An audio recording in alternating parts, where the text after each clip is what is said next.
Gold trusted gold buyers మీరు తాకట్టు పెట్టిన బంగారాన్ని విడిపించి ఈ రోజు ఉన్న మార్కెట్ ధరకు కొనబడును.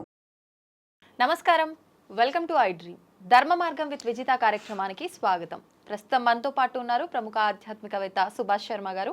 ఇప్పుడు వారితో మాట్లాడి మనకున్న సందేహాలన్నింటినీ కూడా నివృత్తి చేసుకునే ప్రయత్నం చేద్దాం.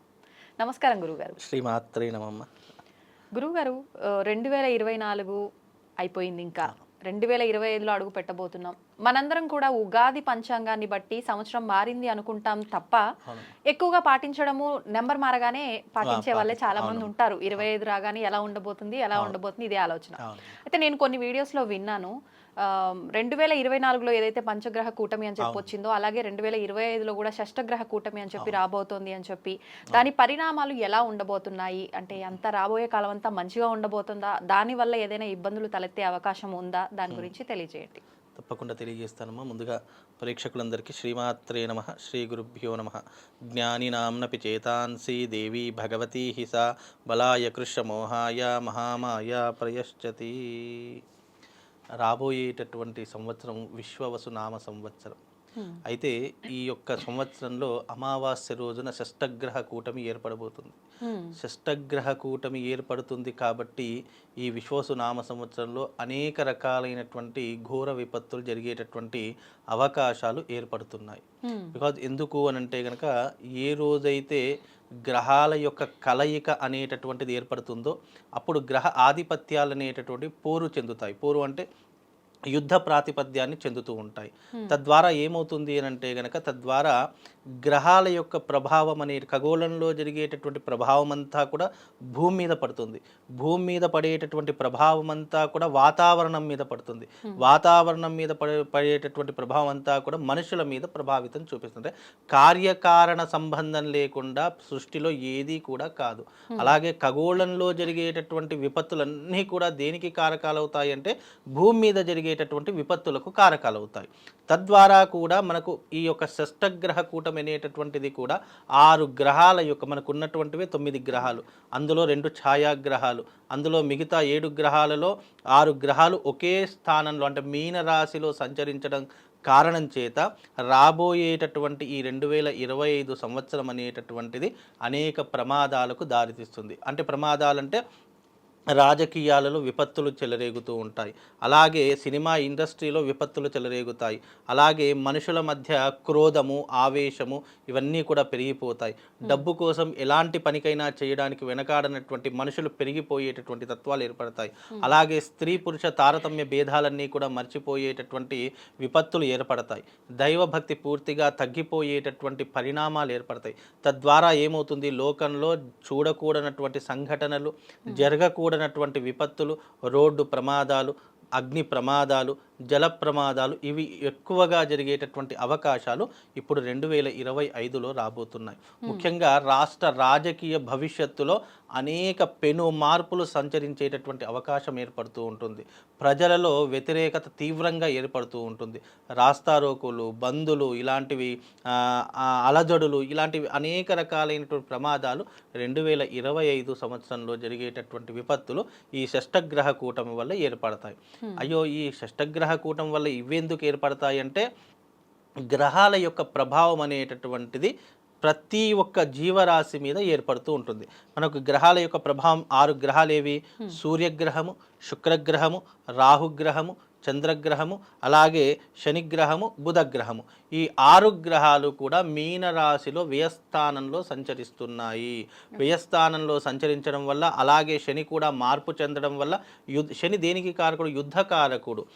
మనుషుల మీద కోపము, ఆవేశము, తీవ్రమైనటువంటి ఒత్తిడిని ఏర్పరిచేటటువంటి వాడు కాబట్టి యుద్ధ వాతావరణాన్ని కోరుకునేటటువంటి వాడు శని భగవానుడు కాబట్టి, అలాగే శని మార్పు చెందుతున్నాడు కాబట్టి ఇలాంటి ప్రమాదాలు జరుగుతున్నాయి. అలాగే బుధుడు బుద్ధికారకుడు. బుద్ధి కుశలత పూర్తిగా తగ్గిపోయేటటువంటి అవకాశము, విచక్షణ జ్ఞానం కోల్పోయేటటువంటి అవకాశము, తారతమ్య భేదాలు, స్త్రీ పురుషుల మధ్య తారతమ్య భేదాలు, అలాగే ఈ రిలేషన్షిప్ భేదాలు ఇవన్నీ కూడా మర్చిపోయి కంటికి కన్ను మిన్ను కానక ప్రవర్తించేటటువంటి అవకాశాలు ఎక్కువగా జరిగిపోతాయి. అలాగే శుక్రుడు దేనికి కారకుడు అంటే కలత్ర కారకుడు.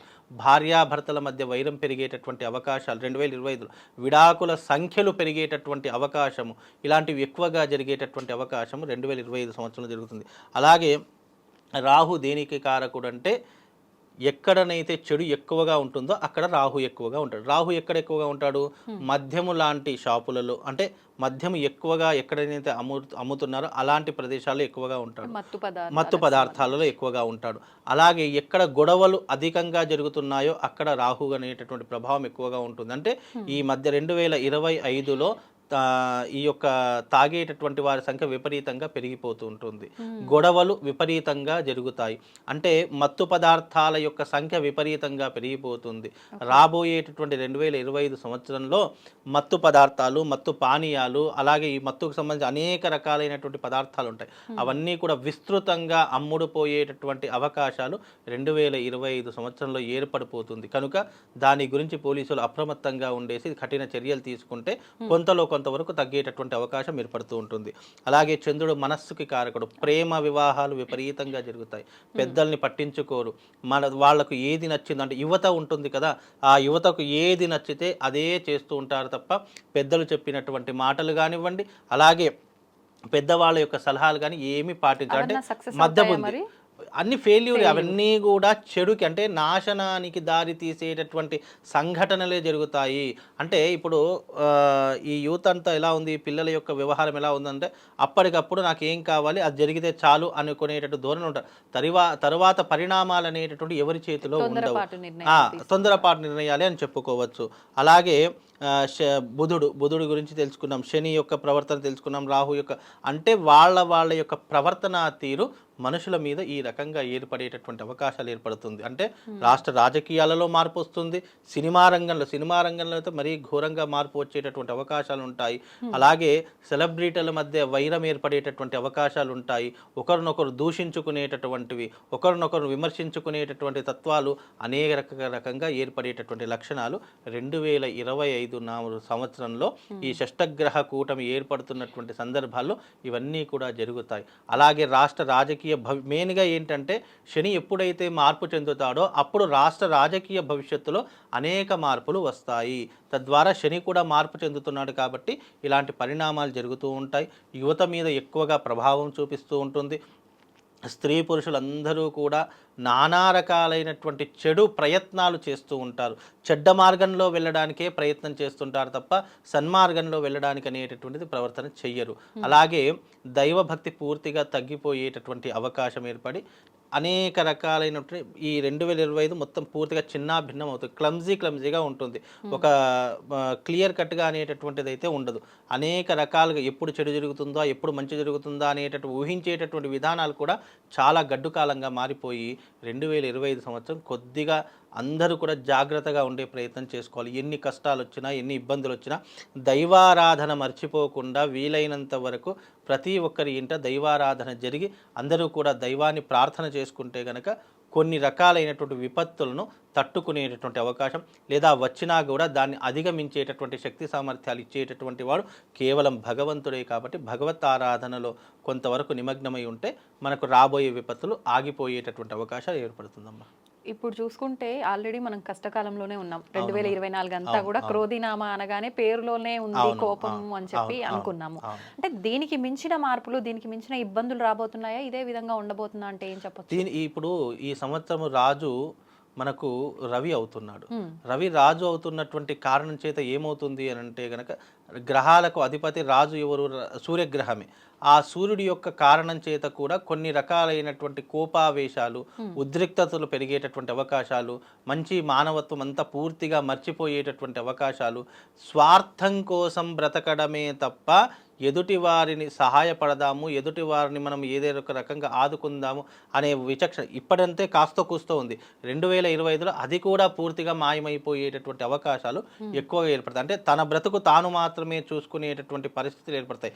పక్కనున్నవాడా, ఎదురింటి వాడా, వాళ్ళు ఏమైపోయినా పర్వాలేదు, మన కుటుంబం బాగుందా, మనం బాగున్నామా, మనకు ఆర్థిక పరిస్థితి బాగుందా అనేటటువంటిది మాత్రమే ఆలోచిస్తారు తప్ప పక్కనున్న వాడి కోసం ఎప్పుడూ కూడా ఆలోచించేటటువంటి ధోరణి మర్చిపోయేటటువంటి అవకాశాలు 2025 నాటికి ఏర్పడుతూ ఉంటాయి. ఇప్పుడు మనకు కరోనా వైరస్ లాంటి వైరస్ కూడా ఏదో రాబోతుంది అని చెప్పి, యుగాంతం అని చెప్పి, రకరకాల మీరు ఇందాక చెప్పినట్టు జల ప్రళయాలు, అగ్ని ప్రళయాలు అన్నారు కదా, అవి కూడా పెద్ద ఎత్తున జరిగి జన నష్టము, ఆస్తి నష్టం జరుగుతుందని చెప్పి అంటున్నారు. అది నిజమే అంటారా? అయితే ఇక్కడ యుగాంతము అనేటటువంటిది కాదు కానమ్మా. ఏంటంటే ఇక్కడ జల ప్రమాదాలు జరిగేటటువంటి సూచనలు ఉంటాయి. అంటే దానివల్ల ఏమవుతుంది, ప్రాణ నష్టం జరిగేటటువంటి అవకాశం, ఆస్తి నష్టం జరిగేటటువంటి అవకాశం, అది కొద్ది ప్రాంతాలలో మాత్రమే అది పరిమితం అవుతుంది తప్ప, యుగాంతం అంటే ఏంటి, పూర్తిగా ఈ యొక్క భూగోళం అంతా కూడా ప్రళయం వచ్చి మునిగిపోవడము, ఇక ఈ భూమి మీద ఏ జీవరాశి లేకుండా ఉండడాన్ని యుగాంతము అంటాం. అంటే ఈ యుగము అంతమైపోయింది అని అర్థము. యుగాంతం అనేటటువంటిది ఇప్పుడున్న ప్రస్తుత కాలంలో మనకు లేదు. అవి చెప్పినా కూడా ఎవరు నమ్మకండి. యుగాంతం అనేటటువంటిది రావాలి అని అంటే గనక కలియుగంలో ఇంకా ఎన్నో రకాలైనటువంటి యుగాలు దాటుకొని వెళితే తప్ప యుగాంతం అనేటటువంటిది మనకు ఇప్పట్లో లేదు. ఈ తమ్మేలు పెట్టడం కానీ, లేదు అంటే ఎవరో ఏదో చెప్తున్నారని చెప్పడం కానీ, అవన్నీ కూడా అవాస్తవమైన సంఘటనలు. కాకపోతే ఏంటంటే ప్రమాదాలు, విపత్తులు జరిగేటటువంటి సంఘటనలు అయితే ఉన్నాయి తప్ప యుగాంతం అయితే జరిగేటటువంటి అవకాశం ఇప్పట్లో అయితే లేదు, అది రాదు కూడా. ఇప్పుడు లోక కళ్యాణం కోసం పెద్ద పెద్ద యాగాలు, హోమాలు అని ఇలాంటివన్నీ పెద్దవాళ్ళంతా చేస్తున్నారు, చేపిస్తున్నారు అని అంటుంటారు కదా గురుగారు. అలాంటి చేయటం వల్ల ఇటువంటి పెను ప్రమాదాల నుంచి, ఇబ్బందుల నుంచి వచ్చిన తర్వాత తట్టుకోవడం కాదు, రాకముందే చేస్తే రాకుండా ఉండే అవకాశం ఉంటుందా? చాలా మంచి ప్రశ్నమ్మా. నిజంగా ఆ పూర్వకాలంలో రాజులు ఏం చేసేవారంటే, ఏదైనా విపత్తు జరుగుతుంది అనుకున్నప్పుడు జ్యోతిష్యులను సంప్రదించి లోక కళ్యాణం కోసము వాళ్ళు పెద్ద పెద్ద యాగాలు, అశ్వమేధ యాగం అని చెప్పేసి, విశ్వ కళ్యాణ యాగం అని చెప్పేసి, ఇలా ఎన్నో రకాలైనటువంటి యాగాలు చేసేటటువంటి ధోరణి అప్పట్లో ఉండేది. ఇప్పుడు యాగాలు ఎవరు చేస్తున్నారు? యాగాలు చేద్దామన్నా కూడా దాని కనీసం ప్రోత్సాహం చేయకుండా నిరాశనే పెడుతున్నారు తప్ప ఎవరు కూడా దాని గురించి నిజంగా యాగాల ద్వారా, హోమాల ద్వారా, దైవిక ఆరాధనల ద్వారా విపత్తులు కాదు, రాబోయే ప్రళయాన్ని కూడా ఆపేటటువంటి శక్తి ఒక్క యాగానికే ఉంది అని సనాతన ధర్మం మనకిప్పుడు కాదు, కొన్ని వేల సంవత్సరాలకి నాటి నుండే చెప్తూ వస్తుంది. కానీ యాగం చేద్దాము, హోమం చేద్దాము అంటే అవి చేస్తే మనకేమొస్తుందిలే అనేటటువంటి విధానంలో కొట్టిపారేస్తున్నారు చాలామంది. కానీ యాగం ద్వారా, హోమం ద్వారా, మనం ఒక అగ్ని ప్రతిష్ఠ చేయడం ద్వారా రాబోయేటటువంటి విపత్తులు ఎలా వస్తాయి? దైవిక సహకారంతోనే వస్తాయి. దైవం అనేటటువంటి వాడు కన్నెర్ర చేసినప్పుడే ఇలాంటి విపత్తులు, ఘోర ప్రళయాలు వస్తూ ఉంటాయి.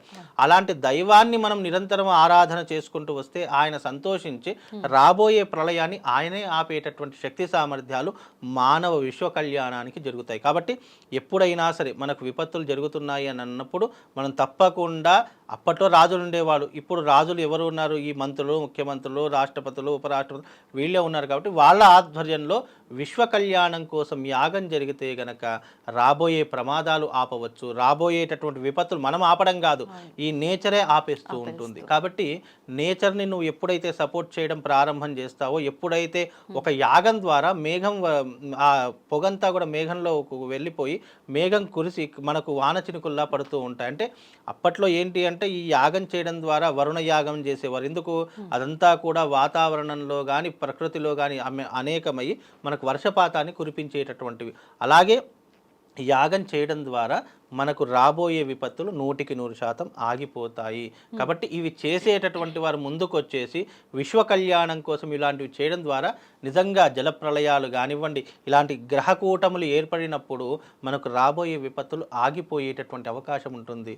కాబట్టి ఎవరికి వారు చేసుకుంటే చాలా మంచిది. ఎందుకంటే నీ కోసం నేను చేయను, నా కోసం మీరు చేయరు. కాబట్టి విశ్వ కళ్యాణం కోసం ఎవరిది వాళ్ళు యాగం చేసుకోవడము, ఎవరిది వాళ్ళు తమ ఇంటి భాగంలో కానీ దేవాలయంలోకి వెళ్ళి ఈ లోకం బాగుండాలి, లోక కళ్యాణం జరగాలి అని అందరూ కూడా యాగం చేయడం ద్వారా మనకు మంచి జరిగేటటువంటి అవకాశం 100% ఉంటుందమ్మా. ధన్యవాదాలు గురుగారు. శ్రీమాత్రే.